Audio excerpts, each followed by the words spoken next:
তোমরা যারা একেবারে চাউলের গুঁড়া দিয়ে পিঠা তৈরি করতে পারো না তাদের জন্য নিয়ে আসলাম সহজ পদ্ধতিতে আজকের এই পিঠা রেসিপি। আগের সময় কিন্তু সবাই সারা রাত চাউল ভিজিয়ে রাখতো, এখন আর সারা রাত চাউল ভিজিয়ে রাখার কোনো প্রয়োজন নেই। আজকে আমি তোমাদেরকে দেখিয়ে দিব কত সহজভাবে তুমিও চাইলে এভাবে পিঠা তৈরি করতে পারো।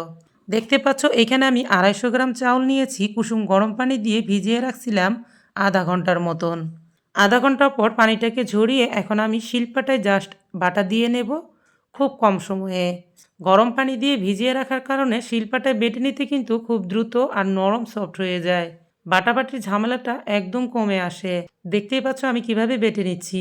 আমি এখানে 2 বাটা নিয়ে নেব। অনেকেই চাউলের গুঁড়াতে পিঠা তৈরি করতে গেলে সমস্যা হয়ে যায়, অনেক সময় আঠালো হয় না, দানা থেকে যায়, নানান রকম সমস্যা ফিল করো তোমরা চাইলে কিন্তু এভাবে শিলপাটায় বেটে নিয়ে পিঠা তৈরি করতে পারো।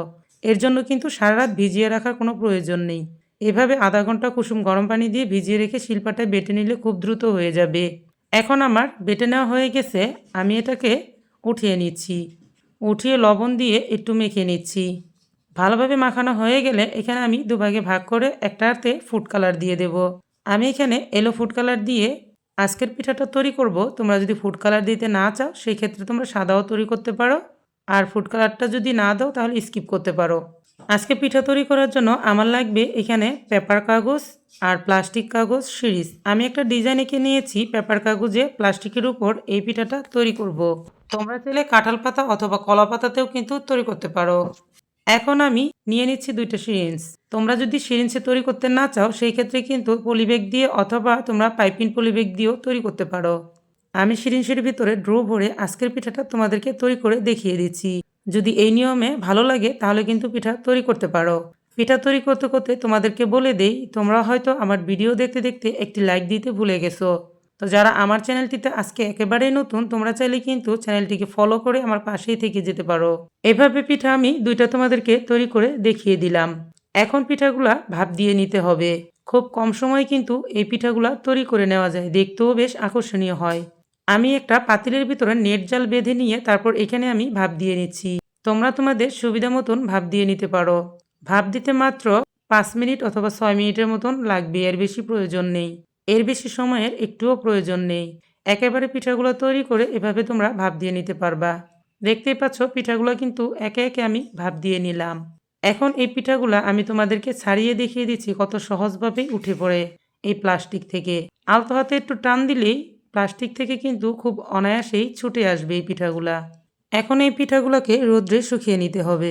ভালো মতন রোদ থাকলে 1 দিনের মতন টাইম লাগতে পারে শুকাতে, আর যদি কম রোদ হয় তাহলে 2 দিনের মতন টাইম লাগবে। পিঠাগুলো আমার শুকিয়ে নেওয়া হয়ে গেছে। এখন এই পিঠাগুলো কিন্তু সারা বছরের জন্য তোমরা সংরক্ষণ করতে পারো একটি এয়ারটাইট বক্সে রেখে। যখনই খেতে ইচ্ছে করবে বের করে হালকা একটু রোদ্রে দিয়ে তেলে ভেজে নিলেই কিন্তু ফুলকো ফুলকো হয়ে থাকবে। আমি তোমাদেরকে তেলে ভেজে পিঠাটা তৈরি করে দেখিয়ে দিচ্ছি।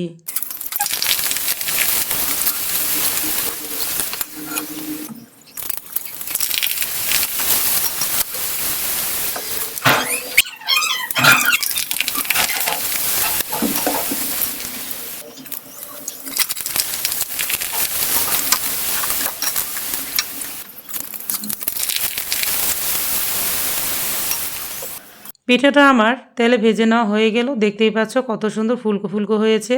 এখন এই পিঠাগুলোর উপরে আমি মিঠার শিরা করে ছিটিয়ে দিচ্ছি। তোমরা কিন্তু গরম গরম পিঠার উপরে চিনি ছিটিয়ে দিয়ে খেতে পারো, আবার চাইলে কোনো রকম মিষ্টি ছাড়াও এই পিঠাগুলো এমনিতেও খেতে পারো। আজকের এই রেসিপিটি যদি আপনাদের কাছে একটুও ভালো লেগে থাকে তাহলে ভিডিওটিতে একটি লাইক দিয়ে চ্যানেলটিকে সাবস্ক্রাইব করে রাখবেন। যারা পেজ থেকে দেখছিলেন তারা পেজটিকে ফলো করে রাখবেন। আমার নতুন নতুন ভিডিও পাওয়ার জন্য অবশ্যই পাশে থাকা বেল বাটনটি অন করে দিবেন। এতে খুব দ্রুতই আপনাদের কাছে আমার নোটিফিকেশনগুলো পৌঁছে যাবে আমি যাই কিছু আপলোড করি না কেন। তবে আজ এই পর্যন্তই। আরও একদিন চলে আসবো নতুন কোনো রেসিপি নিয়ে ইনশাল্লাহ। ততক্ষণ পর্যন্ত আপনাদেরকে আল্লাহ তাআলা ভালো রাখুক।